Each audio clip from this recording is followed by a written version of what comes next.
আজকে আপনাদের সাথে খুবই মজার ও সহজ একটা ভর্তা রেসিপি শেয়ার করব। হে এভরিওয়ান, আসসালামু আলাইকুম। কি অবস্থা সবার?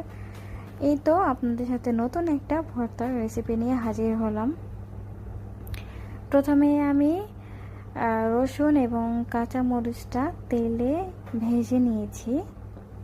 তারপর ভাজা হয়ে গেলে উঠিয়ে নেব। এরপর শুকনা মরিচ পানিতে কিছুক্ষণ ভিজিয়ে রেখে লবণ দিয়ে বেটে নিয়েছি। তারপর একে একে ভাজা রসুন ও কাঁচামরিচ এবং ধনিয়া পাতা বেটে নিলাম এবং কাঁচা পেঁয়াজ বেটে নেব। তারপর সব একসাথে মিক্স করে নেব। এই ভর্তাটা খেতে অনেক মজা হয় এবং অনেক ঝাল ঝাল হয়।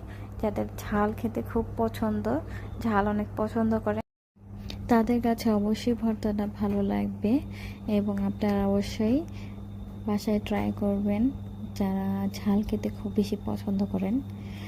এবং আমার অলমোস্ট ভর্তাটা বাটা হয়ে গিয়েছে। এবার আমি ভর্তাটা উঠিয়ে নেব এবং পাটায় আমি কিছু ভাত মেখে নেব।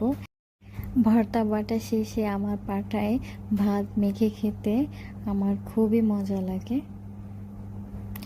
এই ভাতটা খুব পছন্দ এবং আমি আর আমার ভাবি ভাত মাখাটা খাচ্ছিলাম।